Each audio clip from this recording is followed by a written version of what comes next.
Call the meeting to order. Bott, Yes. Nichols, Yes. Miller, Yes. Williams, Yes. Lesh, Yes.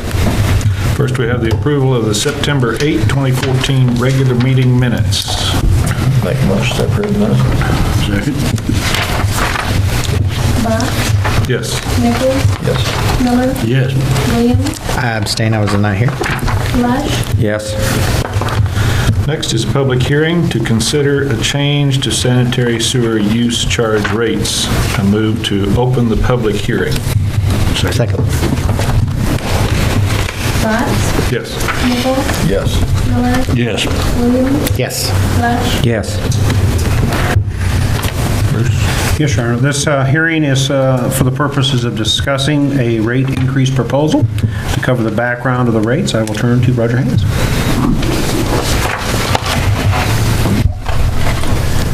Good evening. As Bruce mentioned, this is a notice of public hearing to discuss the rate increase proposal for fiscal year 2015. We're looking and recommending at a rate adjustment of approximately 3%. Prices would adjust based on 1,000 gallons as follows. The user charge portion would go from $1.10 to $1.13. The capital charge portion would go from $4.59 to $4.73.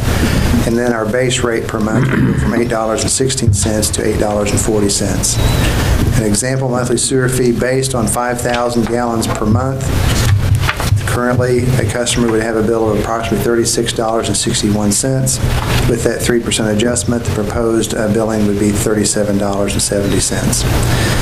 For those in the audience this evening, I will give a little bit of background as to what has transpired since 2008. Again, 6+ years ago, the City of Mexico retained the engineering services of Horner and Schifrin out of St. Louis to complete a capital asset analysis and facility plan on the city's wastewater treatment operation. Approximately 1 year later, Horner and Schifrin made a presentation to council on their findings and followed with recommendations.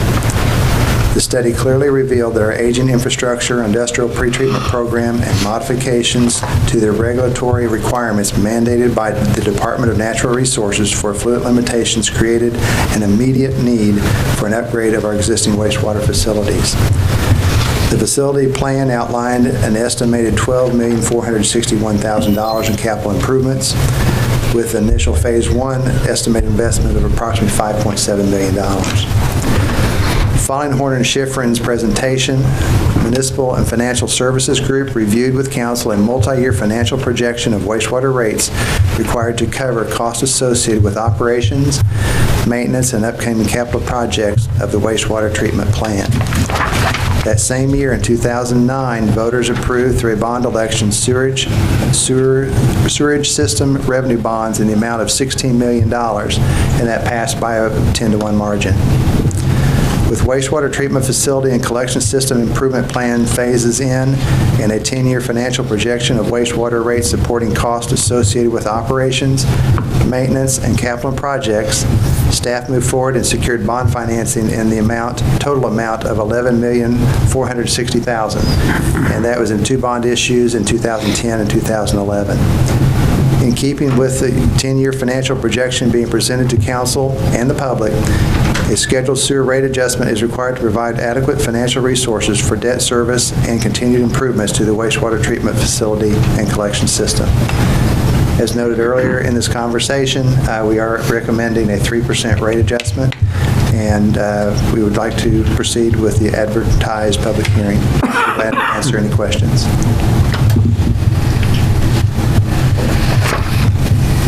Any questions from council or from the audience?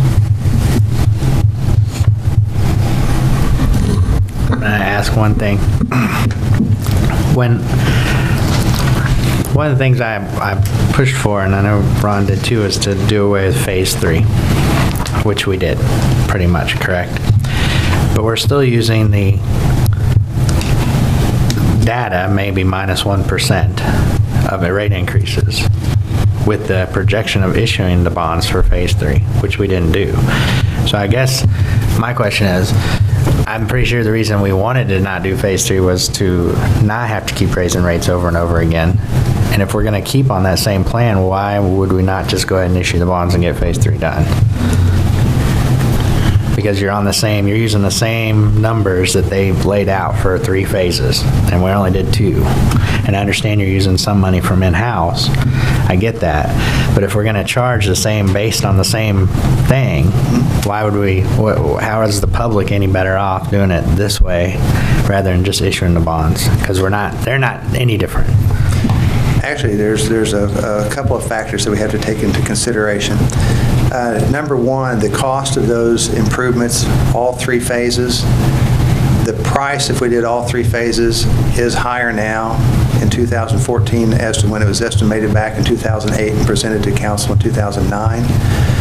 When we saw some of those costs going up, if we were to borrow money for Phase 3, it was a decision with council by staff recommendation that let's go ahead and attack the collection system, because there's still a lot of dollars to be sent there, which were not a part of the 3 phases in full.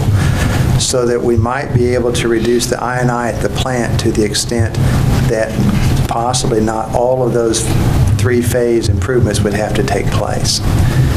So we kept with that same rate schedule to a great degree, as you know, it's slightly less, so that we could cash fund those projects.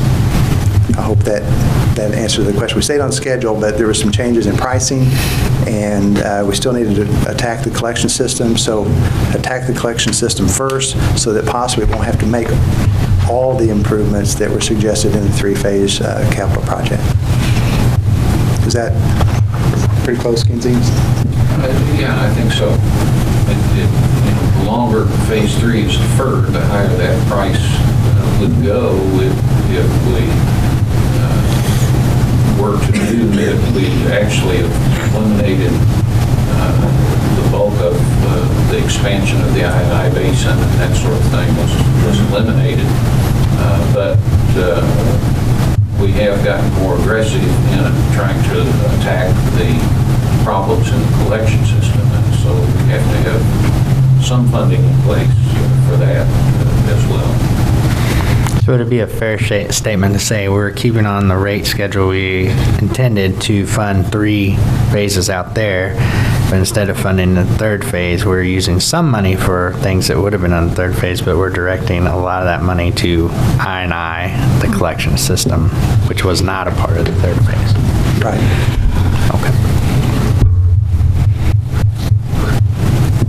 So when it's all said and done, if we do have to go ahead and go with Phase 3, that's already paid for out of the 16 million or not? You know, if requirements were such that we were backed up to a wall, that these are certain improvements or new regulations by DNR, EPA come out, and they say you've got this amount of time to take care of it, and we haven't accumulated all the cash to take care of it, then there might be a need for some type of borrowing, whether that be by bonds or capital leases or anything like that. We'd have to look at that. Plus, any additional borrowings would also have to be disclosed in a report to our current bondholders of the previous loans to make sure it doesn't throw our financial strength out of whack.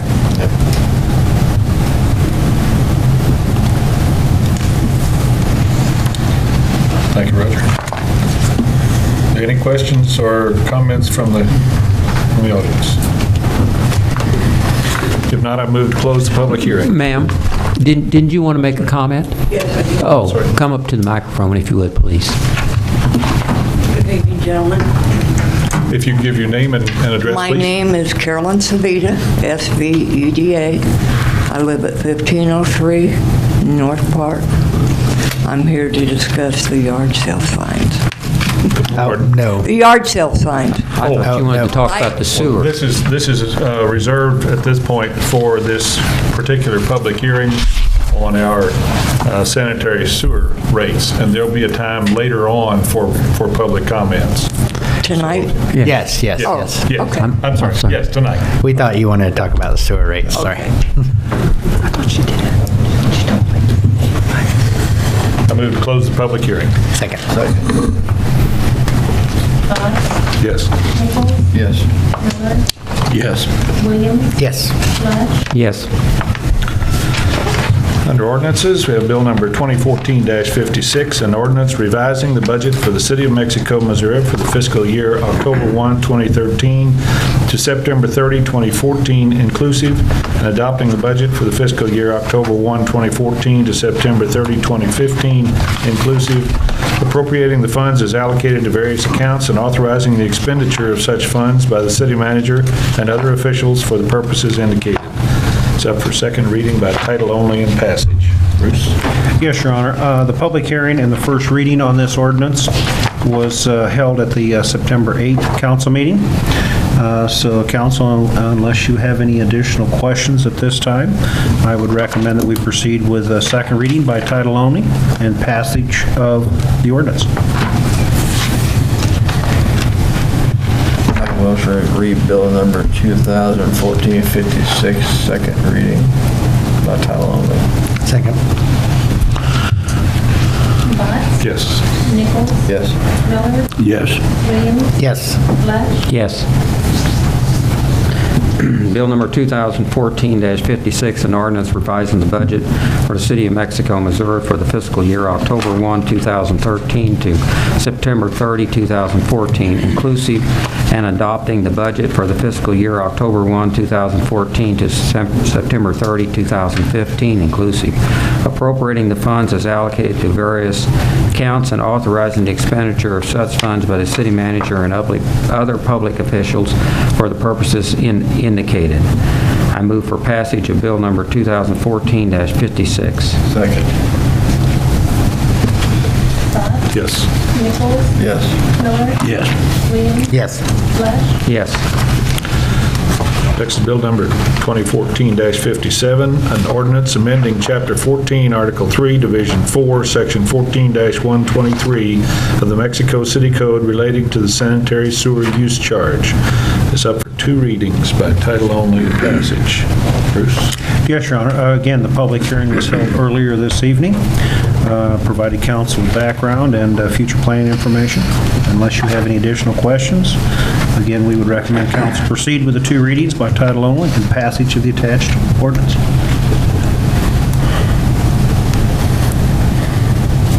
I move for first reading of bill number 2014-57. Second. Botts, Yes. Nichols, Yes. Miller, Yes. Williams, Yes. Flesch, Yes.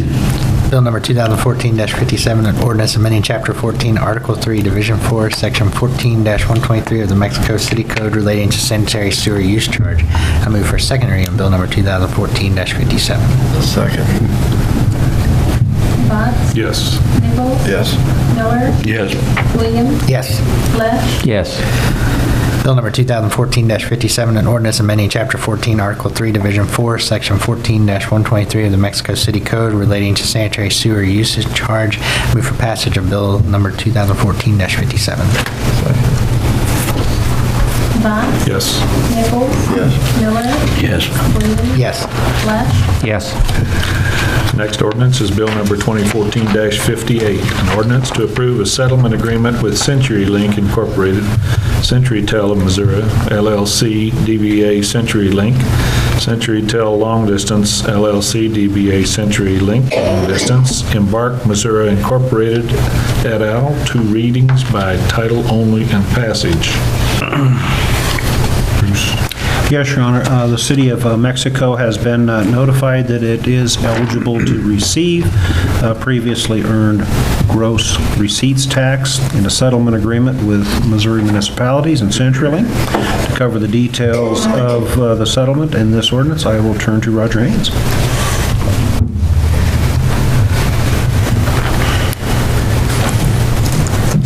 The City of Mexico has been notified that it is eligible to receive $1,179.32 in previously earned gross receipts tax as it pertains to the recent CenturyLink and CenturyLink DBAs on gross receipts tax that was collected and has not been remitted.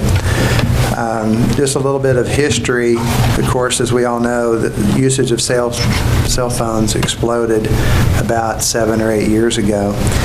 And several providers of cell services thought that they would not be applicable to paying a gross receipts tax because it was over, wireless rather than through landlines. It was found through settlements back in 2009 that many of the major players, such as AT&T, T-Mobile, Verizon, said yes, they would be subject to paying those gross receipts tax, and we received settlements back in 2009. A couple of the organizations have hung on and continued with their protest of that payment. CenturyTel and their DBAs has decided to go ahead and settle and make payment of those taxes going back to 2010 and pay all applicable legal costs for this settlement. We are to, of course, sign the agreement and then send them an ordinance that shows that our ordinance was passed before a specified date, that we did show that those operating and owning cell phone services would pay that business license tax or gross receipts tax. The settlement also allows the municipality to assign a portion of that past tax payment not to exceed 5% of its total past tax consideration to the Missouri Municipal League. The amount of the past tax payment that the municipality receives will be reduced by the amount of this assignment. Staff has left the amount blank pending a decision by the City Council on what percentage they might like to direct toward the MML, if any.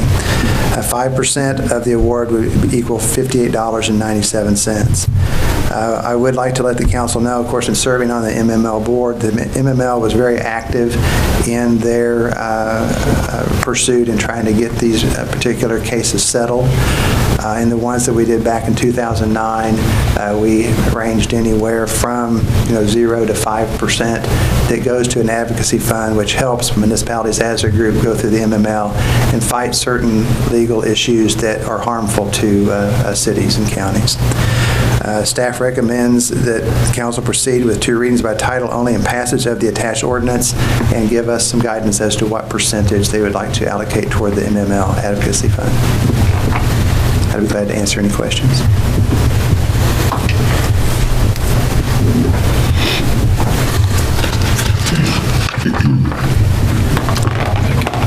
What was their portion last time, you remember? Back in 2009, our allocation to them was about a little over $12,000. But the settlements were much, much larger. I know at least one of those was well in excess of $100,000.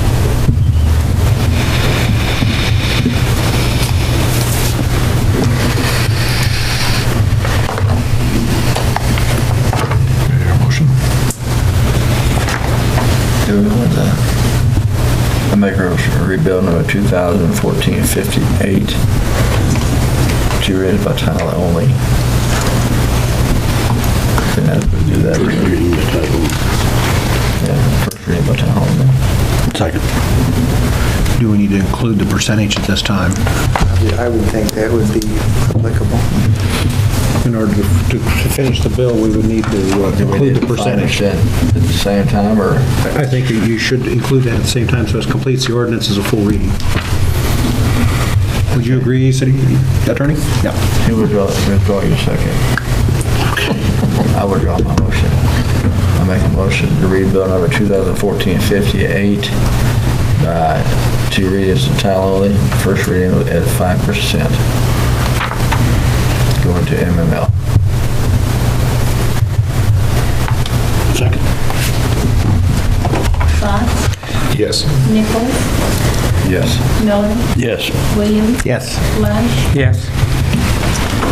Bill number 2014-58, an ordinance approving a settlement agreement with CenturyLink Incorporated, CenturyTel Missouri, LLC, doing business as CenturyLink, CenturyTel Long Distance, LLC, DBA, CenturyLink Long Distance, Embark, Missouri Incorporated, ETAL, and assigning a percentage of the summit proceeds to the Missouri Municipal League, a 5% percentage. Do we need to say that? I move for second reading of bill number 2014-58. Second. Bratz. Yes. Nichols. Yes. Miller. Yes. Williams. Yes. Lesh. Yes. Bill number 2014-58, ordinance approving a settlement agreement with CenturyLink Incorporated, Centratel, Missouri, LLC, DBA, CenturyLink, CenturyTel Long Distance, LLC, DBA, CenturyLink Long Distance, Embark, Missouri Incorporated, ETAL, and assigning a 5% of the settlement proceeds to the Missouri Municipal League. I have moved for passage of bill number 2014-58. Second. Bratz. Yes. Nichols. Yes. Miller. Yes. Williams. Yes. Lesh. Yes. Next ordinance, bill number 2014-59, an ordinance adopting the 2014 Comprehensive Plan Update and amending certain articles, divisions, and sections of Chapter 11, Planning and Development of the Mexico City Code, up for two readings by title only and passage. Bruce? Yes, Your Honor, for the last year and a half plus, we've been working on the comprehensive plan. Our consultant, Hoffer Wysocki Group, was here and made their final presentation of the plan. And this would make the final approval. And I will turn to Loretta Jackson to cover the changes in the code and the recommendation from Planning and Zoning Commission.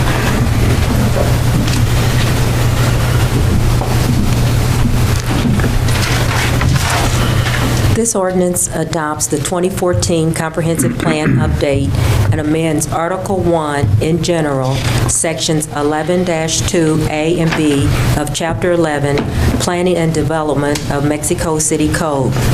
In July 2014, City Council members were presented with a draft copy of the comprehensive plan, and Brian Hamilton of Hofer Wysocki Architecture made a final presentation to Council at the August 25th, 2014 council meeting. In accordance with the Missouri Revised Statute 89360, the Planning and Zoning Commission held a public hearing on August 25th, 2014 to review and discuss the comprehensive plan update. On September 9th, 2014, the Planning and Zoning Commission adopted the comprehensive plan update and is recommending approval to the City Council.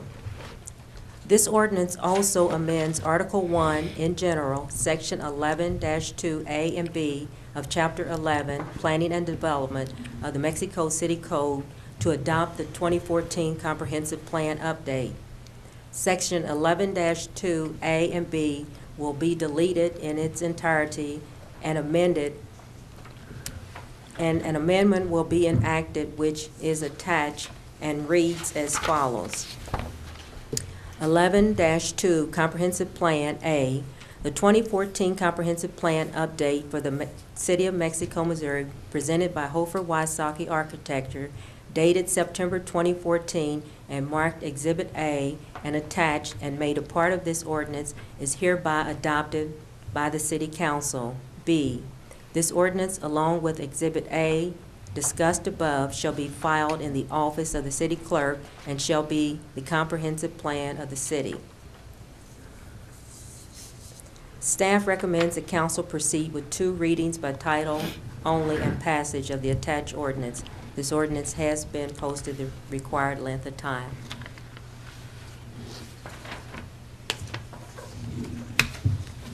Questions? There's no questions, Your Honor. I move for first reading by title only of bill number 2014-59. Second. Bratz. Yes. Nichols. Yes. Miller. Yes. Williams. Yes. Lesh. Yes. Bill number 2014-59, an ordinance adopting the 2014 Comprehensive Plan Update and amending certain articles, divisions, and sections of Chapter 11, Planning and Development of the City Code. I move for second reading by title only. Second. Bratz. Yes. Nichols. Yes. Miller. Yes. Williams. Yes. Lush. Yes. Bill number 2014-59, an ordinance adopting the 2014 Comprehensive Plan Update and amending certain articles, divisions, and sections of Chapter 11, Planning and Development of the Mexico City Code. And Your Honor, I move for passage of Bill number 2014-59. Botts. Yes. Nichols. Yes. Miller. Yes. Williams. Yes. Lush. Yes. The last ordinance is Bill number 2014-60, an ordinance approving the final plat of Ekron Properties, plat number 1 for the City of Mexico, Missouri. 2 readings by title only and passage. Bruce? Yes, Your Honor, this does concern the approval of the plat for Plat 1 of Ekron's properties to cover the location and the details of the plat and the Planning and Zoning Commission's recommendations. I will once again turn to Rita Jackson.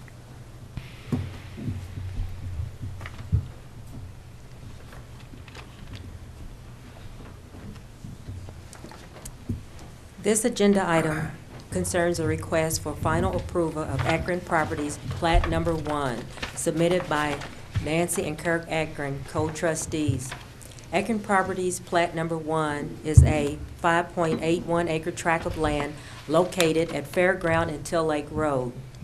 This tract of land is being subdivided into 2 lots, as shown on your smartboard, and it was also attached in your packet.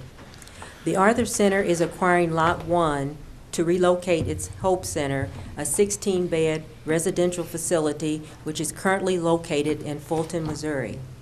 Staff has reviewed the proposed plat for city compliance, and all utilities are in place with the exception of the sanitary sewer.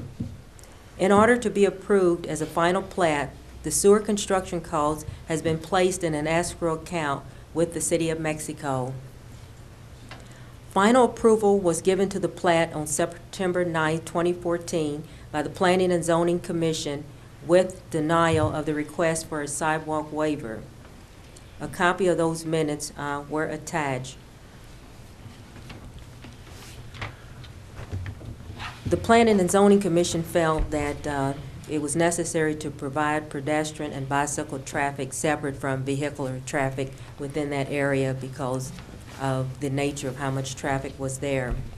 And the city has worked with the Arthur Center and the developers, and attached is a copy of the memorandum of record on behalf of the Eastern Missouri Behavioral Health Services, Inc., doing business as the Arthur Center, which is executed as a promissory agreement that the sidewalk requirement will be fulfilled if the Arthur Center purchases and develops Lot 1 of the Akron Property Plat Number 1. And basically, that memorandum of record reads is that the conditions and obligations between the Arthur Center and the City of Mexico is, number 1, if the City of Mexico applies for a grant to build sidewalks on Till Lake Extension, the Arthur Center or their successors, in interest of Lot Number 1 of Akron Properties Plat 1, will write a letter of support for the grant and agree to contribute the cost of a sidewalk 4 feet wide and 264 feet long to be used by the city as part of the cost share of the grant. The cost is to be determined by the city engineer. Number 2, if the City of Mexico proposes to construct sidewalks on Till Lake Extension and fund them in part or in total by special assessment to the abutting properties, the Arthur Center or their successors in interest to Lot 1 of Akron Properties Plat 1 will not object to this special assessment and will pay the assessment to their property in full upon completion of the project, the cost not to exceed a 4 foot wide by 264 foot long sidewalk. And number 3, if the Arthur Center constructs a sidewalk across the width of Lot 1 of Akron Properties 1 at any time prior to any of the above occurring, then all obligations under this memorandum will be fulfilled and no further cost or action will occur to the Arthur Center or its successors. And further, at such time for Lot 2 of the Akron Property Plat 1, At any time that it will be developed by anyone, sidewalks will be required as part of that development. And that is actually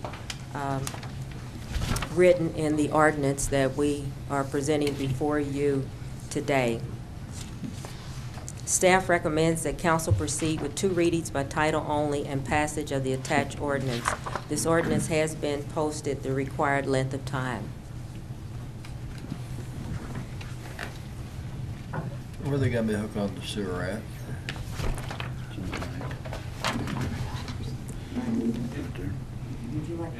It'll run due east across the city-owned lot and tie into a manhole there at Mexico Apartments. They're all okay at handling everything? And I think 2 of the copies you got in your packet were actually the sewer plans that were attached to the plat. Those are actually, and we do have an escrow, the money for that construction of the sanitary sewer. It's not done by that time. So in layman's terms, just talking like you and I would here, how is that sidewalk going to get built? It will be either built by the Arthur Center or the lot number 1, at whatever time they decide to purchase it. It will be built by either them, or if the city decides to build it, the Arthur Center will be assessed any special assessments at that time, or if we apply for a grant, and they will use that as part of the co-share their funds. They will put in the amount that is they need to put that sidewalk in. And as far as lot number 2 is concerned, anyone that purchases that lot or develop it at a later time, will have to put that sidewalk in. Lot 2 is not being developed right now. At this point. And so when it does get developed, they'll be required. Lot 1, which is by the Arthur Center, they'll put it in, or when we move forward to put it in, they'll do it. They're committing to paying their portion. At this point, the Arthur Center has no problem putting in a sidewalk for lot 1. But basically, that sidewalk really is At a this sidewalk point- is to nowhere, because it would actually go toward the east of that property. So what we're trying to do is broker a deal that when the sidewalk goes in and you can actually tie it to something, everyone's committed to do it. Right, but there's no commitment to do it now. They There's don't no have to do commitment to do it now. right now, but they're waiving their rights to do it when it happens, because to a great extent, it doesn't make no sense to put one in one spot and leave the other ends open. So when everything goes in, they're committed to do it, and they'll pay it, and they've agreed to do so. And our code. And then we got a commitment on the rest of it to do that when it develops. And our code does allow for a 2-year period to get those sidewalks in, so. But where will that go? I mean, they're just 2 lots there. What about the rest of where does that end up going? Right, this would take it, and that's just it. We can only commit to this plat because it's their property. But they've got the commitment to, would take it from Fairgrounds to our property, and then we have a lot there, and then it would take it across the front of ours. That would be our choice. And then you have an additional lot, which is the Missouri American? housing, Oh, Mexico. Mexico Apartments, and then it would come down to like Diner 54 area to tie in. So we would, I have to get something with them at some point to make that happen. And that's why we've agreed to this grant issue, because that would probably make it, that would be how we could get that done. Sure. Thank you. Do we own the lot? I mean, is our lot abut Teal Lake? Yes. And that's reserved for future fire station. I was just asking because, I don't know, did you guys, the entrance to the Hope Center, did you guys get a resolution on whether you were gonna have to put a whole new cut through in there, or? Yes, basically, we're gonna have to put a. Yeah. Could you give your name and I'm Jesse Stevens with Crockett Engineering, the design consultant. The issue we face, we tried to work with Missouri American Water to share access with them. Problem is that the main distribution main runs right down the side of their gravel road, and there's not enough room to supply an entrance that's wide enough for both the Arthur Center and for them. They do not wish to have that line covered up with concrete or asphalt. They want it available. So our only option would be to shift it a little bit to the west, and there's an overhead power line that also feeds the well house. So there's basically utilities either side we go. So we had to put our own entrance in order to make that feasible.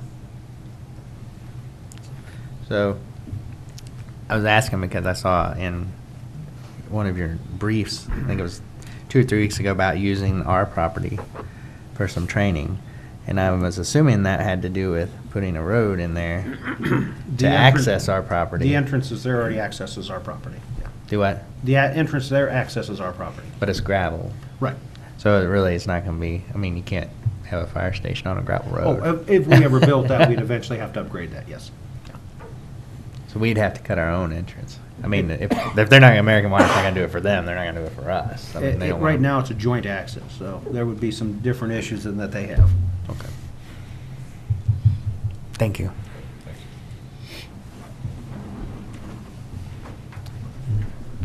I move that we read bill number 2014-60, first reading by title only. Botts, Yes. Nichols, Yes. Miller, Yes. Williams, Abstain? Lesh, Yes. Bill number 2000, move that we do second reading, bill number, well, let me read it first. Bill number 2014-60, an ordinance approving the final plat of Eckern Properties, plat number 1 to the City of Mexico, Missouri. Move that we have second reading by title only of bill number 2014-60.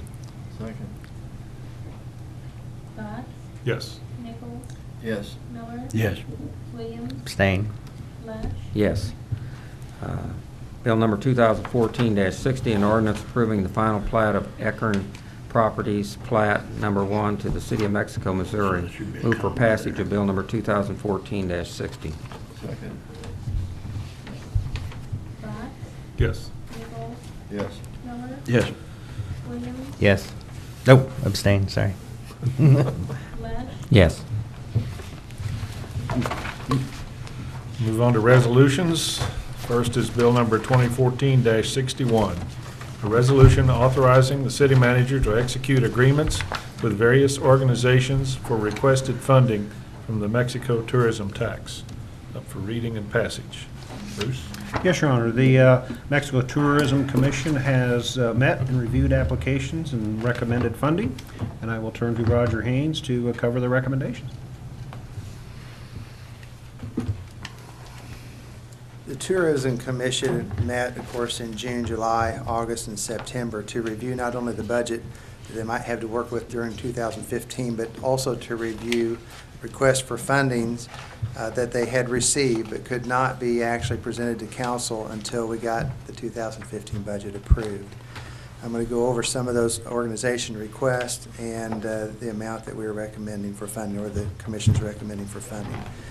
The organization on the first one would be Mexico Tourism Commission. This is for a year-long contract with Missouri Life Publication for advertising purposes. The amount requested is $10,434. The amount recommended is $10,434. Last year, the commitment for that publication was $11,960, so this is a reduction in fundings going toward Missouri Life in the amount of $1,524. The Mexico Tourism Commission also seeks funding for their advertising space at the Heart of Missouri Tourism Center located in Kingdom City. The amount requested is $1,200, and the amount recommended is $1,200. The commission recently, a few months ago, allocated new funds to put in new photos and new literature at that location, and that has been completed. Presser Performing Arts Center has requested funding for advertising of their 2014 Christmas season production. I believe it is called Shrek. Again, the purpose is for advertising. The amount requested is $4,500. The amount recommended by the commission is $3,000. And last year, they received $1,000, so that is a bump up from the amount they received in 2014. The commission met with Missouri Life in both June and July, taking to heart, of course, the council's suggestions last year as far as trying to get the most bang for the buck out of that publication. As you can see, they did reduce their funding for that by a little over $1,500. but kept the publication amount as far as what is advertised in the magazine very strong. The main savings was cutting their ads down from 1 page to 1/2 page. This past Wednesday, I guess on September 15th, just out of coincidence, when Bruce and I were at the Missouri Municipal League Conference, one of the speakers was the state director of the Missouri Department of Tourism. Her name was Katie Steele Danner. We had a golden opportunity to ask her a couple of questions after the presentation. I did go up to her and ask her opinion of Missouri Life magazine as far as its ability to advertising for tourism purposes. I did not let her know that the City of Mexico was in that magazine, although she might have known since they advertise a lot in that magazine. She said that that particular magazine was one of the best places to place money as far as trying to advertise a community such as ours. She also even suggested we should look at their fall insert and their spring insert, and I was able to answer that we currently do that. And of course, as council is aware, this fall field guide, which we had a very nice display in there and a walk back in time on the back page, which is a very prominent place to be in the magazine. And then also in other issues, we had a very prominent location as far as advertising. The key to these fall guides, which is part of this advertising scheme, is that there are 5,000 inserts that go out in addition to the magazine. What I did find out from the state department, the state director of the Department of Tourism, is these extra issues don't just stay in Missouri. She made the comment that Missouri Life did such a nice job of advertising Missouri that the Department of Tourism for the state was able to take their money and place more of it toward advertising in Iowa, Illinois, Arkansas, or bordering states. So these particular issues, which are a part of our advertising program and contract, are going beyond our borders. I just thought that was a nice add-on and something I didn't know until we had the conversation with the state director. Staff recommends that council concur with the Mexico Tourism Commission's recommendation and proceed with reading and passage of the attached resolution. I'd be glad to answer any questions. Are you looking at a bump up in tourism money this year, or? Yes, sir. We are approximately $8,000. Based on what we had anticipated in bringing in tourism funds for 2014, which is going to help us immensely as far as the number of requests that we received last year. And a perfect example of this is the fact that we are able to fund the Presser Performing Arts Center a little more cash than what we were able to in the preceding year. Well, my biggest thing was I know we were like out of money last year. And Yeah. when people came at the end, we just didn't have money for them. Yeah, that is correct. I think we were, our total funding, including what we'd set aside for a special request, was in the neighborhood of $47,000. This year, I think it's closer to 52.5. I can look at the budget here, but it's in excess of 50,000, which will help quite a bit.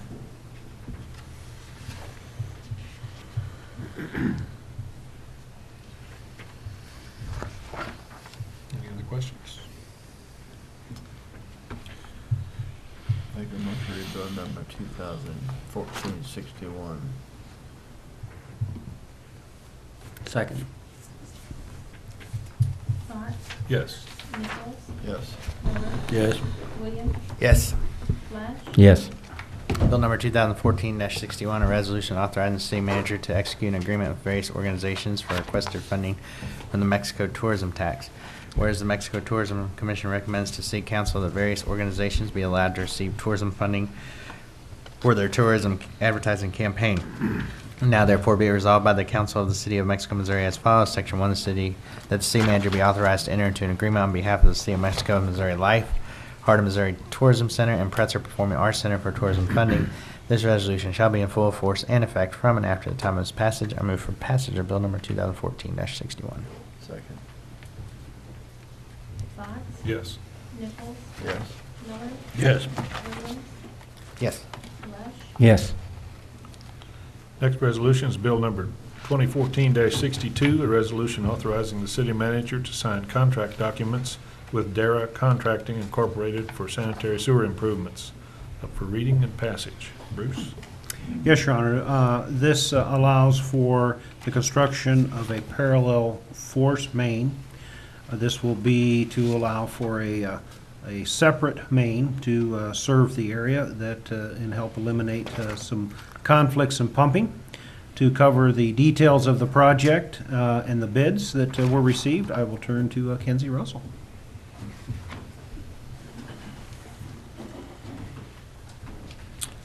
As Bruce mentioned, this is a project for a parallel force main.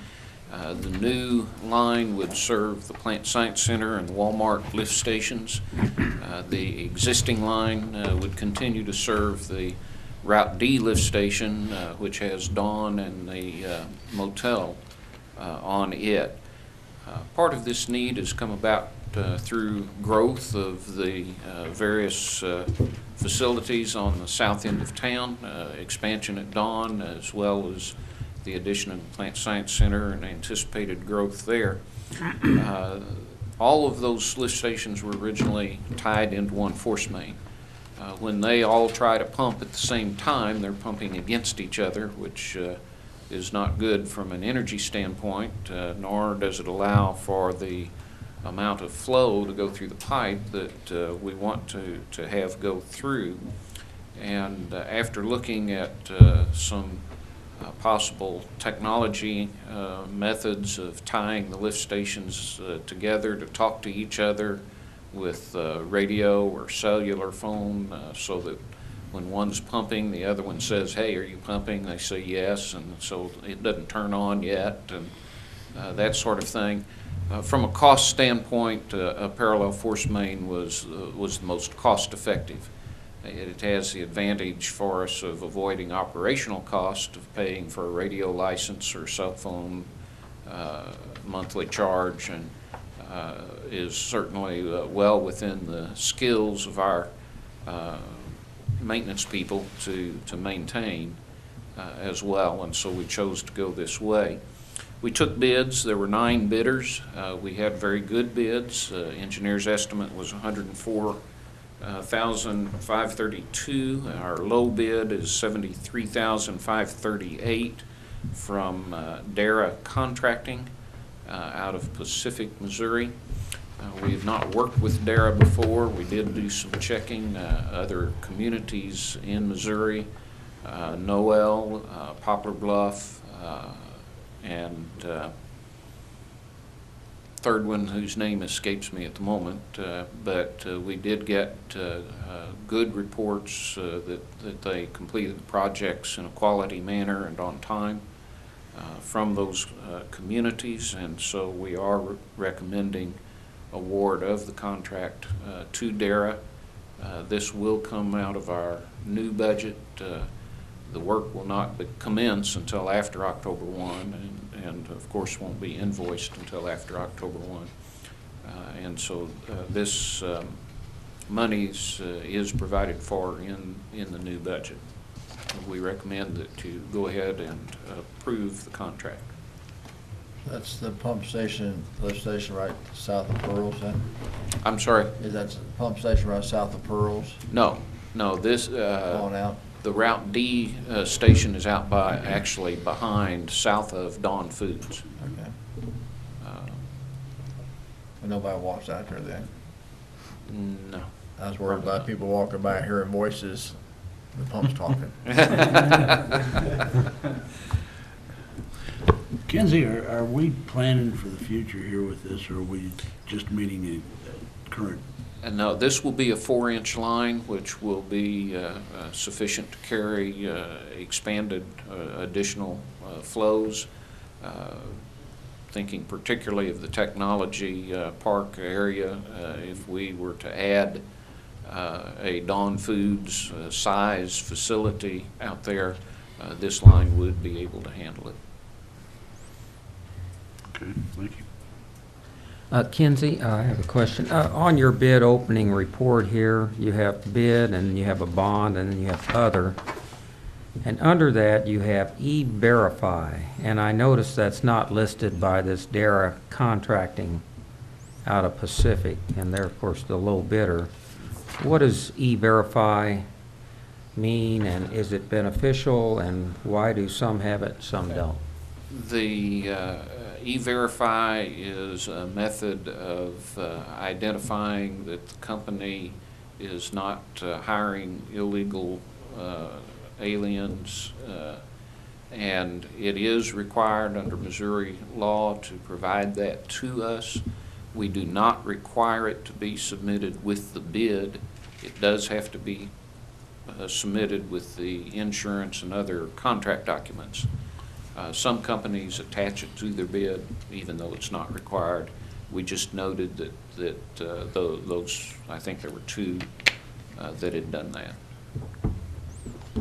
So in order for them to be the official bidder, if we approve them, they would have to provide that. They will have to provide Before they start work. Yeah, they'll have to provide the signed agreement, performance bond, payment bond, E-Verify documents, and business license. They've not, as far as I know, don't have a business license here in Mexico. So we'll require all of those documents to come in as a package. We'll check them to be sure that everything's in order before we would issue them a notice to proceed with the work. Yeah, it's a really, really good bid compared to all the other bids you received, but Yes, and we it's had a well good below bid. the budgeted amount. Yeah, we had a couple of good bids under the engineer's estimates there. Yeah. Thank you. Is it Dara or Dara? I have been saying DARA. I've not. I've just talked with their secretary. She didn't correct me, so. We'll go with Dara then. I do have a question. I noticed that a local company came. How close a percentage was that? Their bid at 79,000 plus, I think, was 8% or so above. I asked because we're obligated at the 5%. Is that correct? Are we? The reason I asked is because I don't know if people know, but the county's been taking quite a bit of heat for using all out-of-town contractors on theirs. And so I was just wondering, is that something? I mean, are we? That is a purchasing policy which could be modified by council. It's 5%, isn't it? 5% is our current On a policy. certain level, and On that. 10% is less than the 1,000. So we have a policy in place and it's 5%. That's what I'm getting at. Is Correct. so we have to do what we have to do. Following the current policy, yes. Okay. We've done that several times, had a close bid like on vehicles, and we went with the out-of-town people because they were over the 5%.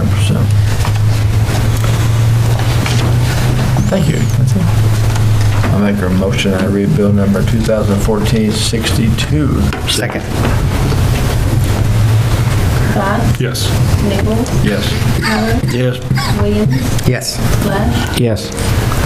Bill number 2014-62, a resolution authorizing the city manager to sign contract documents with DARA Contracting Incorporated for sanitary sewer improvements. Whereas the city sanitary system includes a force main serving the Route D, Walmart, Plant Science Center lift stations. Whereas premature wear and tear on the pumps occur when various stations pump into force main simultaneously, and whereas a separate parallel force main is the economic alternative to resolve the situation.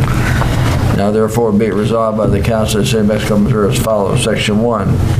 The city manager hereby authorized to sign contract documents with DARA Contracting Incorporated for the construction of Route D lift station, parallel force main for the bid amount of $73,538. Section 2, this resolution about be in full force and effect from and after the time of passage. I move for passage, bill number 2014-62. Second. Scott, Yes. Nichols, Yes. Miller, Yes. Williams, Yes. Flash, Yes. Final resolution is Bill number 2014-63, a resolution authorizing the city manager to execute contract documents with D&S Builders LLC for the construction of restroom facilities at Fairgrounds Park for reading and passage. Bruce? Yes, Your Honor. We received bids for the construction of a new facility at Fairgrounds, and to cover the details of the bids, I will turn to Chad Schumacher. Thank you. As you'll recall, we originally were going to renovate the restroom at Fairgrounds Park, and we ended up having problems with being able to maintain that LWCF structure and meet the ADA needs at the same time, and the engineers suggested to us that it'd be better to try building a different building, and we had to go through the whole thing with the state and get that building declared obsolete, and we did all that. That's this restroom finally coming to you. Advertisements for bids were placed in the Mexico Ledger on August 27th and placed on American Document Solutions website. 5 contractors obtained information from them, with 4 submittals being received, and the bid tab shows that the lowest and best bid was submitted by D&S Builders LLC of Mexico, Missouri, in the amount of $48,500. The annual budget for 2013-14 allowed $80,000 for the construction renovation of the restroom facilities. This being original construction, it's going to be considerably cheaper than it would have been to renovate the old facility. We recommend that you proceed with the reading and passage of the attached resolution accepting the bid from D&S Builders. Where's it going to be built at? Just south of the pool, Chris, right across the street from the pool. So it'll be central in the park, be closer to soccer, closer to tennis courts, and everybody should have better use and availability of it.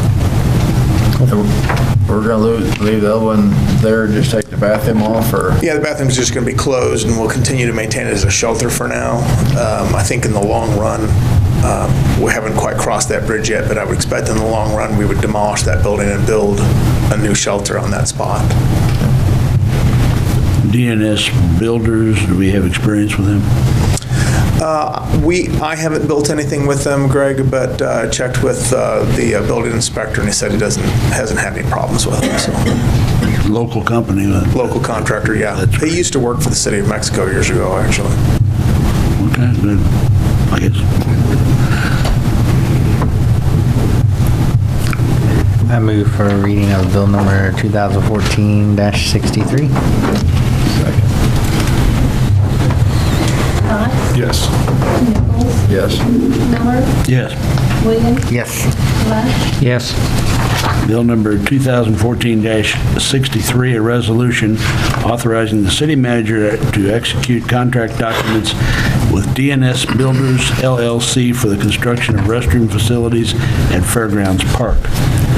Whereas bids made pursuant to the invitation to bid on the construction of restroom facilities at Fairgrounds Park were opened on September 4th, 2014, and whereas it was determined that the bid of D&S Builders LLC of Mexico, Missouri was the lowest and best bid submitted for the restroom construction project, now therefore be it resolved by the Council of the City of Mexico, Missouri as follows. Section 1, the City of Mexico, Missouri accepts the total base bid of $48,500 from D&S Builders LLC for the construction of restroom facilities at Fairgrounds Park. Section 2, the contract approved herein is subject to RSMO 295.675, requiring the contractor to utilize employees on site with 10-hour OSHA construction safety training. Section 3, the city manager is hereby authorized to execute on behalf of the City of Mexico contract documents with D&S Builders LLC, 19783 Highway FF, Mexico, Missouri, for the above described work. Section 4 of this resolution shall be in full force and effect from and after the time of its passage. Move for passage of bill number 2014-63. Second. Scott? Yes. Nichols? Yes. Miller? Yes. Williams? Yes. Lush? Yes.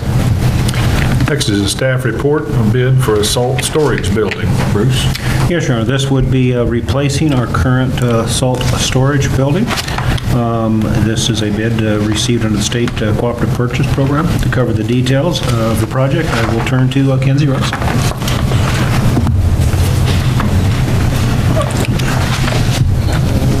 We are bringing this promptly as well for the new budget year. If you recall, back late July, early August, we purchased salt, and the first delivery of that salt is due in November, and so we wanted to do our best to try to get our storage structure in place before that salt is delivered so that we don't have to double handle it, store it in the old building, then move it. Our current building is a three-sided building. It's open to the south, from which we get a good deal of weather. That does wet and crust the salt, as well as provide some runoff, which is an issue environmentally. And there are some significant holes in the top of the building now, 10 or 12 square feet in size. And as we began looking at the cost to replace that roof and replace a number of rafters that have rotted, it became apparent that a new structure is really needed there. We looked at what was available. MoDOT is using a fabric-covered structure. This is built on an asphalt pad, and in checking, that is available to us through the state cooperative purchasing. And so we made some contacts, and the cost to purchase and have it installed by Eiler Enterprises of Holt Summit, Missouri is $24,387.58. City Forces will prepare the asphalt pad. The asphalt cost will be slightly under $10,000, and we have actually purchased out of this year's budget the necessary large concrete Lego blocks, if you will, that form the walls of the structure, and have those on site and ready for the contractor. Those cost us a little over $3,200. So total cost will be $37,547.25. This is under the $40,000 that we budgeted, and actually in the new budget we'll have that additional $3,000 savings for the blocks as well. And so we feel like this is a good purchase that will serve the city for the next 15 to 20 years, barring a severe hailstorm, which the fabric can be repaired after something of that nature would occur. You wouldn't have to purchase an all-new structure. But we feel like it's a good alternative for us, and it will put all of our salt storage in a four-sided building under cover, and that is beneficial as well. So we're recommending that we proceed with that purchase. Wish you had a picture of this. I can certainly get one and email it to you. If you check on the website for Clearspan is a manufacturer, or you can see pictures and all. But I can certainly get one. I believe actually, if you went out and looked at the MoDOT site here locally, I believe that's what they have locally. Roger was traveling through, was it Buffalo? And they have at the MoDOT maintenance, they're off Highway 65. You'll see them scattered around. But if you like, I'll certainly be glad to pull a picture and email one out. I'll just Google that.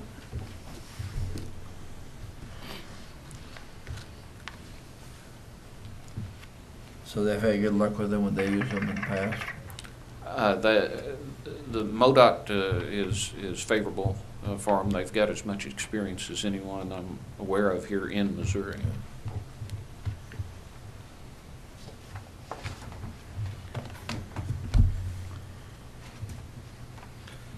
I move that we approve the purchase and erection of a fabric-covered storage building from Eiler Enterprises LLC of Holt Summit, Missouri, for the price of, well, the total price of the construction of $37,547.25.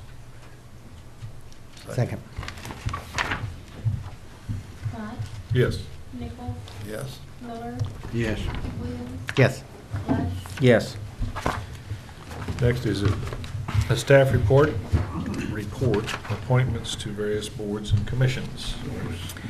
Yes, Your Honor, we have a number of appointments this evening. I think the best way to take these is one at a time, and we'll explain each as we go. The first we have is the Mexico Tourism Commission.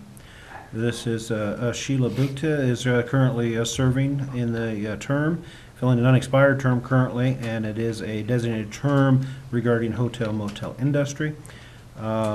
She is eligible for reappointment. She would like to serve another term, and this would be for a 3-year term, then expiring in September of 2017. This would be a council appointment. I move we appoint Sheila Bokta to the Mexico Tourism Commission for a 3-year term ending September 2017. Second. Bott, Yes.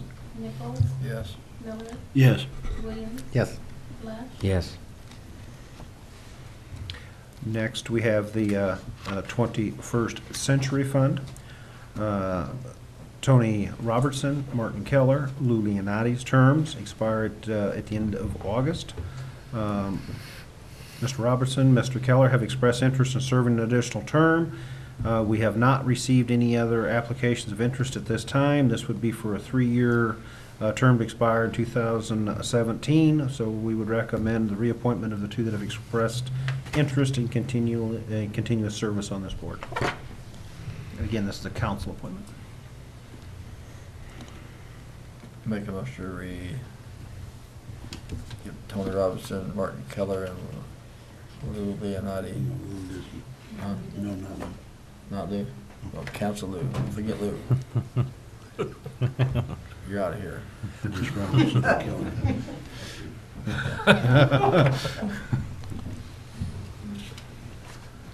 You want to erase him or redo it? I had it that you made a motion to appoint Martin Tony. Yes, that's- Second. That's exactly what I said. Second. Bott, Yes. Nichols, Yes. Miller, Yes. Williams, Yes. Lush, Yes. Trying to give Lou a job. The next is the Planning and Zoning Commission. We have Lewis Brooks Jr. and Ron Whitaker's terms expiring. Both have expressed interest in continually serving an additional term. We have not received any other applications expressing interest, so we'd recommend that they be reappointed to 3-year term, which would expire in 2017. Again, this is a council appointment.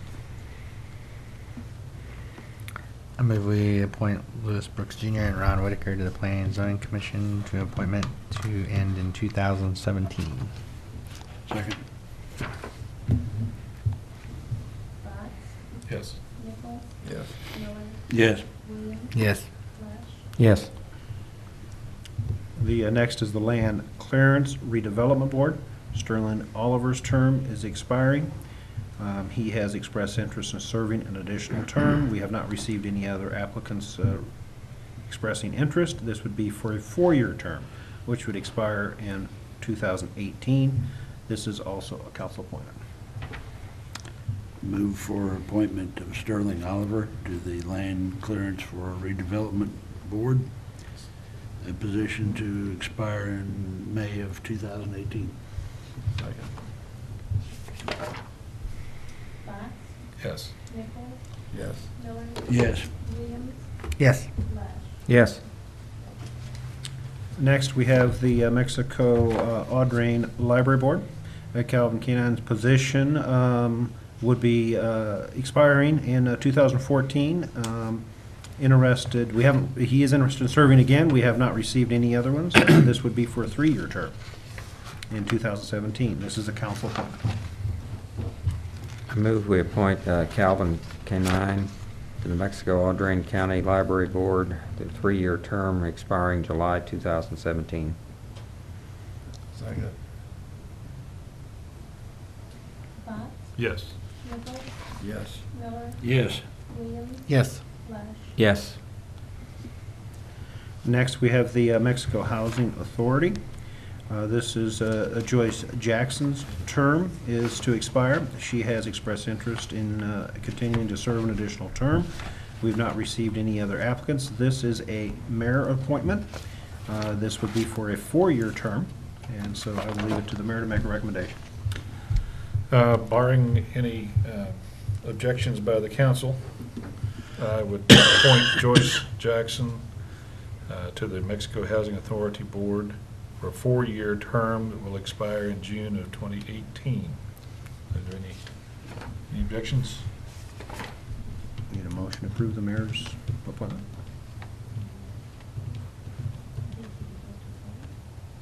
We've done it both ways. There's no objection. Okay. I did just think about the mayor. On the next is the Mexico Park Board. Nancy Smiley, Sherry Chidwick, Beverly McFarland's terms expire.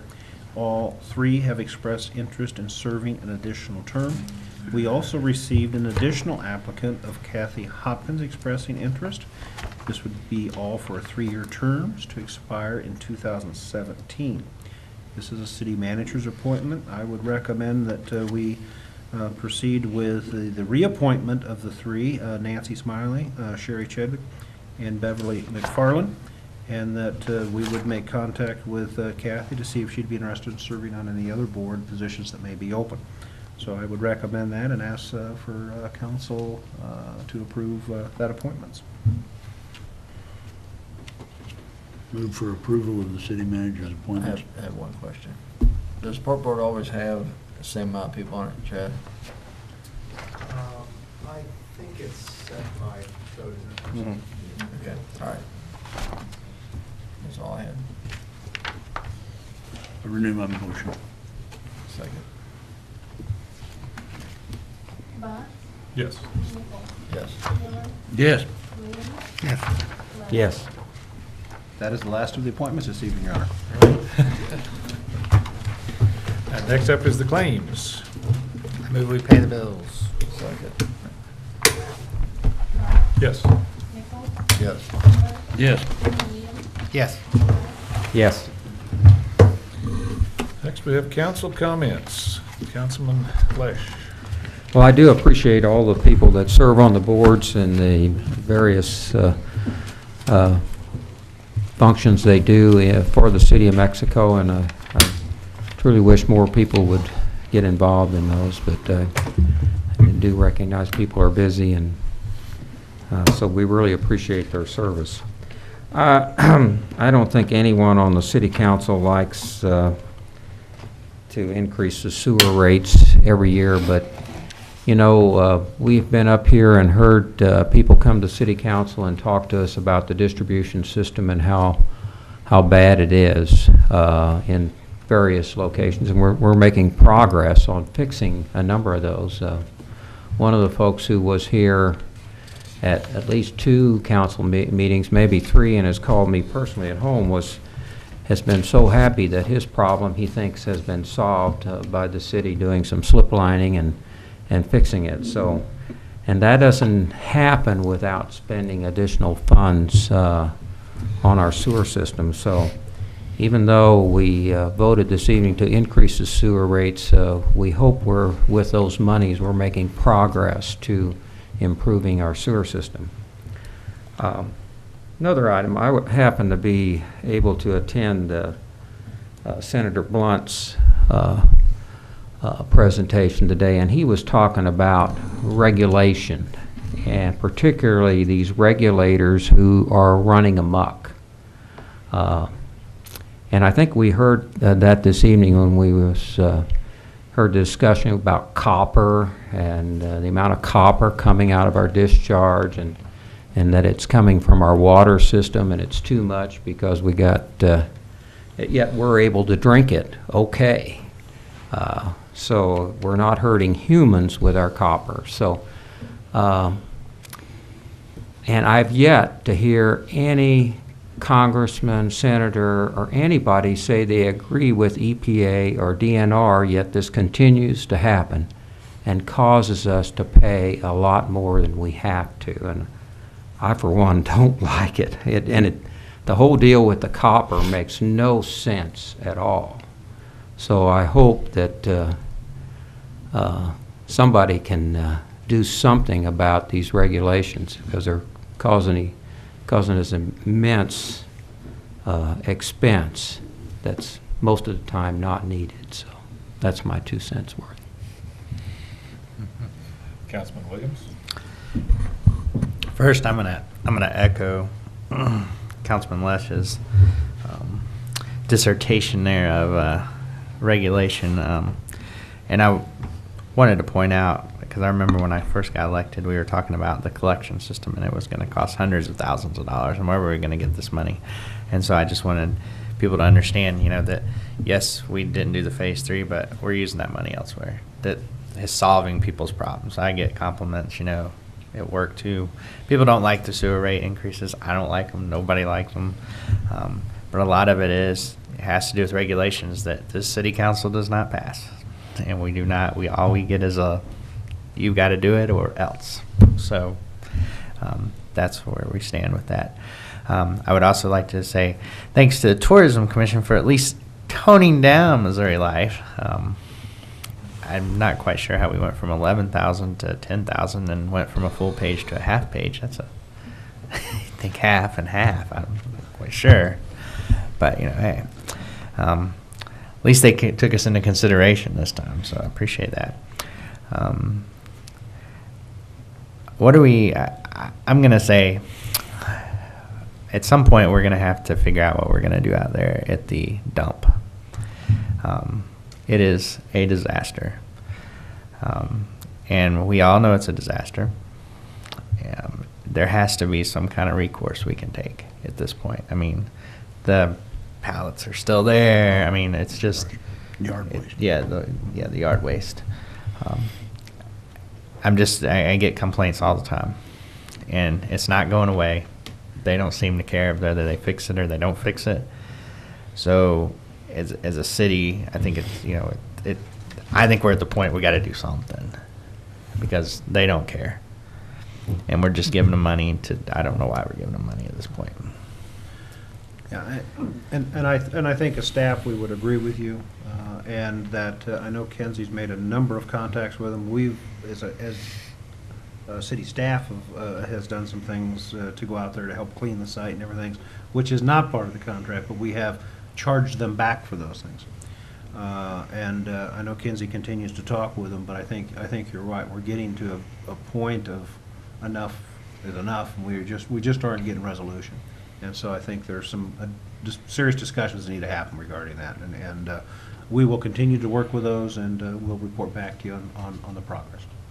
I appreciate that, because I get tons of complaints out there all the time, and I just look at, when I drive by there, I just see the pallets, and I'm like, I bought this up over a year ago, and they're still sitting there, and they promised we're going to take care of it. One step forward and two back, it seems like.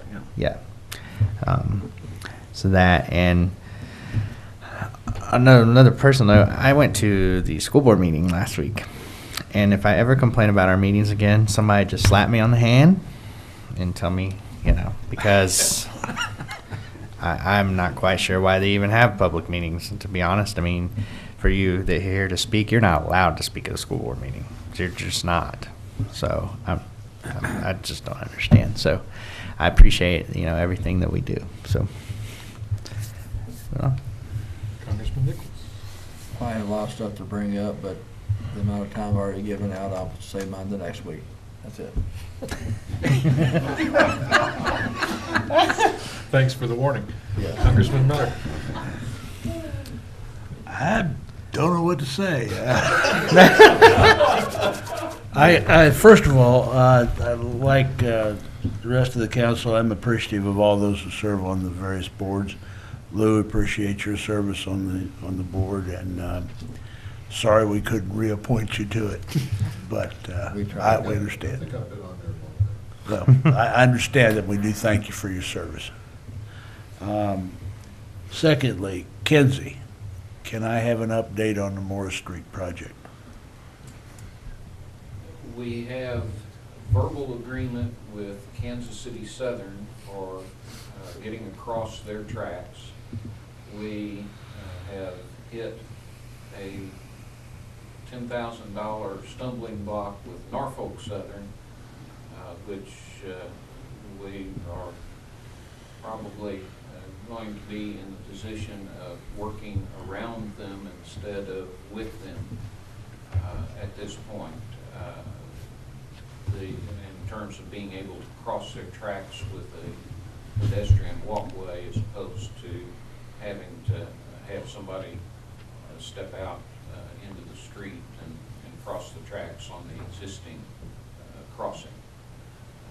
At this point, they wanted $10,000 to review our layout plan, and we didn't think that that was an appropriate charge or fee, and so the engineers are proceeding with finalizing plans and specifications and an estimate all to go to MoDOT with the anticipation that we'll have a written agreement from Kansas City Southern, but we won't have anything from Norfolk Southern.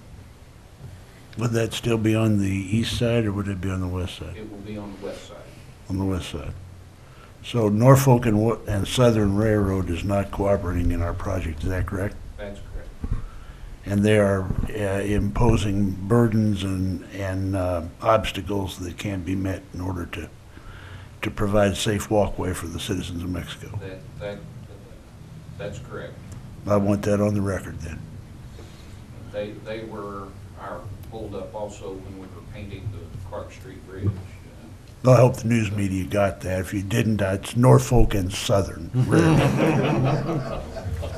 And while it may be amusing to say that, I think that's ridiculous, first of all. And I am sorely disappointed in Norfolk and Southern Railroad for having such a lack of regard for the safety of our citizens. And in whatever language I can condemn their actions, I do so. Secondly, on the copper sulfate issue, is that legal for anyone to just go in and buy and put into the sewer system? Yes. But Yeah. It's been used as a root control chemical for many years. Yeah. And there's no prohibitions or requirements for the purchase or anything that I'm aware of. Okay. On the yard waste question, I was out there today. There is a paper sign hanging on the gate saying that they're closed for Labor Day. It made it through rain. It's hard to read, but it hasn't been taken down, and I think that's indicative of the kind of service they've provided us. I think that's all the issues I have. I still don't have a sign at Green Estates Park, but I've already talked to Chad about that, and he assures me there will be one there by the next council meeting.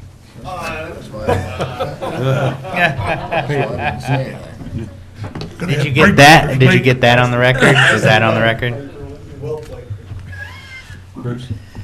I have received a couple of calls from council and in reference street trees and hanging over the street and blocking of some signage and so on. The street department has been working on those and cleaning those up. But as a process, so that you understand how they're moving through those, is they are noting those on Fridays as basically follow-up work from projects, and that they'll be working through the snow routes through the rest of the fall season and going street to street and identifying those and trimming those as they move through each of the snow route sections. And so there will be some time before you get through them all, but they're moving through and trying to address those, all of those issues as we prepare, for snow removal season and hitting trucks and so on. So anyway, I just want to let you know that they were moving through that. That's all I have to say. Well, I think I could go on a diatribe too about the regulations. The only comment I have is that it seems like there's, and I understand the difference between the size of organisms and how they're affected, and yet it seems like there's more interest in algae than humans. So that's all I have to say. It's time for public comments, finally. And so please come to the podium, and I don't know if do you need her name again, and Marcy, and name and address, please. My name is Carolyn Sveda, Sveda, 1503 North Park. And I apologize for Oh, no problem. not knowing how you work things. No problem. I understand that the yard sale signs are a problem. I understand your side, that, people, they put up signs and forget them. They never come back and get them back. They put out boxes that blow all over. I had yard sale signs for 6 years. That should tell you I always picked them up. I understand you're enforcing a law that's already on the books. But it seems like you 6 men are the only people in Mexico that knew about this law. I've talked to the newspaper office. They told me, well, as long as you don't put it on a telephone pole or a stop sign, it's legal. I asked a police officer. I was told the very same thing. I come to the city manager, and if I understood him right, the only place I can legally put a yard sale sign is in my yard. Who's going to come to my yard sale?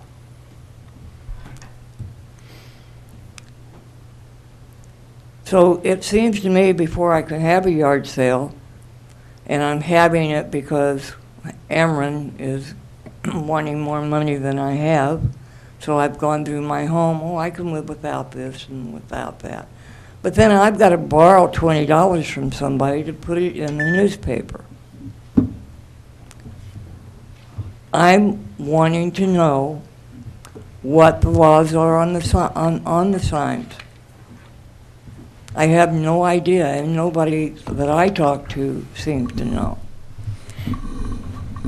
I have sent some suggestions to Chris Williams.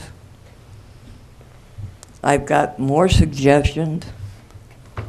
I think a committee should be formed where we can make everybody happy. And that's Okay. about all I've got to say about it. Thank you for your comments. Bruce, do you have a reaction to the? Rita, would you like to address the yard sale signs that you've been working on?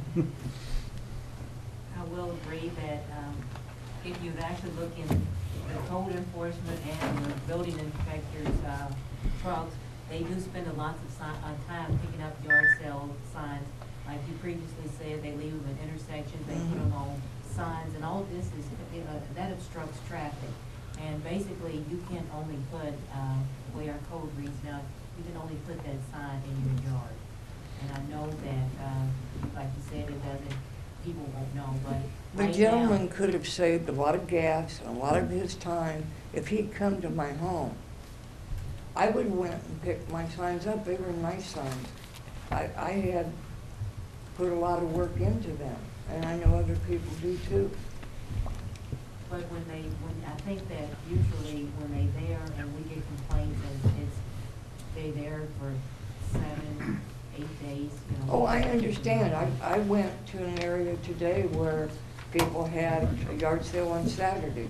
Their sign's still there. Yep. Basically, when we send them out, With permission. we just step out of the vehicle, pick them up, and then back and take them, because there's so many of them that. Oh, I understand. We appreciate you coming. We Okay. appreciate you coming. But I you don't think- have a solution. Well, we can- That's what I'm looking for, is a solution. I understand. Okay. Okay. I would put this out there, solution. Why don't we look at what Fulton, Moberly, and Columbia are doing? We are in the process Okay. of doing that. We have gathered other ordinances, and we are working on it. And it isn't just your yard, right? I mean, she could put it in my yard if I gave her permission. Yeah. It's anybody's yard. It's just It you just can't has to put a be in sign their on someone yard. else's property Yeah. without their permission, Yes. or in the right of way, and it's littering. Yeah. The second time I put signs up, I put them on private property. He still cut them.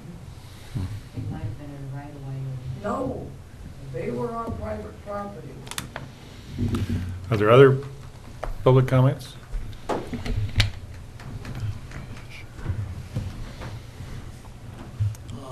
Ralph Mika, 328 Teal Lake Road. First of all, I got a question. What's the bond that Baki has? Does he not have a bond for his contract? Whether it's a performance bond? Yeah. We have a contract. I would have to look at the contract. I don't know that there's a bond. It's a contract for performance of work. So we can withhold as far as payment goes. But there's no, I don't believe there's any bond in that contract. Okay, so in other words, Remember right now. if it runs to the end of the year, you can't withhold anything.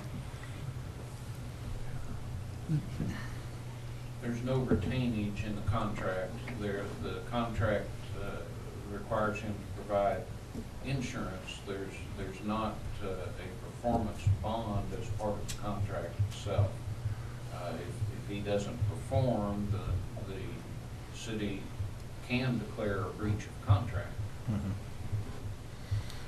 Well, so in other words, if he stays there the whole year, he's out free and clear. Is that right?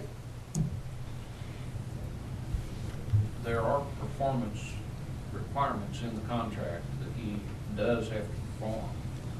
Okay. Removal of the pallets is one of them. Well, okay, And but, if he doesn't, then we don't have. to okay, pay. so the contract runs from when to when? May 1 to April 30, I believe. Okay, so we're 5 months into contract, or thereabouts. And each month that we go along, and we send him a check, which is a total waste. At the end of the contract, he doesn't have to perform anymore.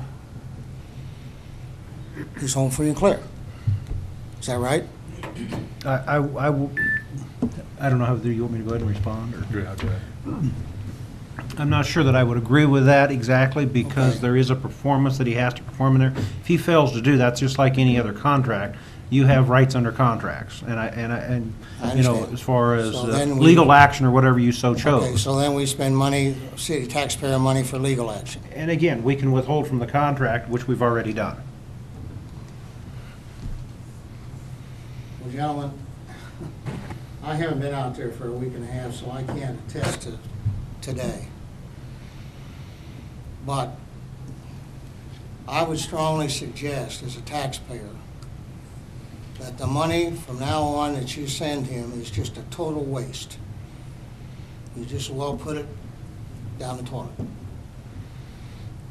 And that somebody, maybe you ought to have a public hearing on this, actually, so the people can come up and talk about it. But in any event, that you, whatever the words you used, about the contract, disallow the contract and take the money that you will not be paying him, if that's the case, and hire a grinder. Now, you've got at least twice as much to grind now as any time that you had when the city operated.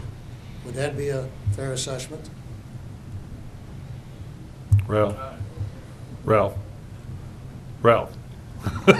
Here, your time's up.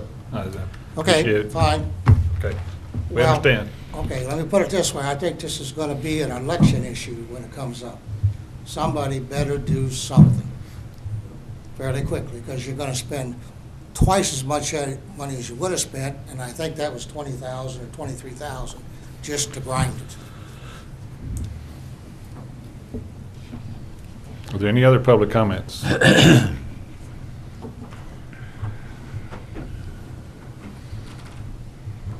Rebecca Fiedler, 1617 Meadow Lane here in Mexico. I also wanted to address the yard sign issue from a little bit of a different perspective. There was quite a conversation about this on one of the garage sale pages on Facebook, and I kind of came to the city's defense on it, saying, well, they're enforcing an ordinance that's been there for years and years, probably decades. I wasn't sure exactly how long, and I posted the ordinance on the page for people to read. And I, like I said, I came to the city's defense until I found out that they were being taken from people's private yards as well. Not just people who got permission from property owners, but also from their own yards. And I just think that's probably a problem. If it is on private property and they're just taking the signs, I mean, they'd be having to go to doors and ask if they had permission from my perspective. So I just wanted to make that known. Thank you. I'll add that. And I would agree with that. If they're being taken from private property, they shouldn't be unless there's been a complaint. But if it's on private property, they collect them. I'm going to add this because I know a lot of people have come to me and they've had complaints like she said, they're taking off private property. I would say that the whole city needs to be addressed on what the rule is, because not all the police officers seem to know what the rule is, and you have people coming up to ask them and they go, well, this or that, and kind of like Carol said, well, an officer told me this, and so we've got different things coming out of the same city people because everybody doesn't know. And I'm not saying it's their job. I mean, as a police officer, maybe I don't know if you really need to know that, but if you don't know, then say you don't know. I put in the newspaper, but you ought to. Well, the newspaper is one thing, but I mean, we're talking as us as a city, we should all be on the same page on what's going on. So. Any other public comments? Mike. You John bought it. Lloyd, owner of Lloyd's Law Company, LLC, 104 North Elmwood Drive here in Mexico. I know the smoking ban issue, nothing's really been brought up or discussed here for a while. Had many ads in the paper or anything like that, so, and not, I guess, to get the pot stirred again. However, one of the things that those of us who've been opposed to it have been kind of asking for would be a debate from both sides on that. I know Dr. Taylor was approached by that, and his response was he wasn't willing to do that. He wasn't sure, it wasn't his studies, therefore he didn't feel comfortable debating that data, so, and that's his decision to make. However, on Friday on 93.9 FM in Columbia, the Eagle up there, Mr. Gary Nolan, whom we had speak here, he actually had a councilwoman from Columbia come in. Columbia's looking at expanding their smoking ban, including e-cigarettes, also raising the age of smoking to 21 within Columbia. And she discussed for a few minutes and then had to leave. Then Tracy from Tobacco Free Missouri came in and discussed, and I think she called in. And there was a lengthy discussion from both sides then as far as that. I believe that maybe the closest thing to a debate that we'll actually get to. As such, the broadcast was posted online. I have downloaded that. I have copies if the councilman would prefer to have that. You may also download that at GaryNolan.com. But I think eventually you guys, it's your decision to make. And we can have public referendums, we can have, opinion polls, but the decision has to come from the council. And we have elected you to make that decision. I think you need to be informed in that decision. You need to hear both sides, you need to weigh that. We talk about regulation, we're talking about regulating private business here. What a business can allow in their business, what can't be. We have regulation all the time, and the public, decides, hey, it's warranted to have that regulation, or no, that's too much. And I agree with Councilman Lash, there's way too much regulation going on. It's ridiculous. But I think you guys need to be informed, and at this point, Tobacco Free Missouri themselves has not agreed to a debate. And so I think this radio broadcast will be the closest thing. So I do have these on CD if you guys would like a copy of that. I have 10 copies here. Mr. Manager, I'd also, if you'd like a copy of that, because I know you'll be advising the council, in course of action, as well as anybody else here this evening. So, thank you. Thank you. Anyone else? Seeing no one, I move for adjournment. Second. Bott, Yes. Nichols, Yes. Miller, Yes. Williams, Yes. Lesh. Yes.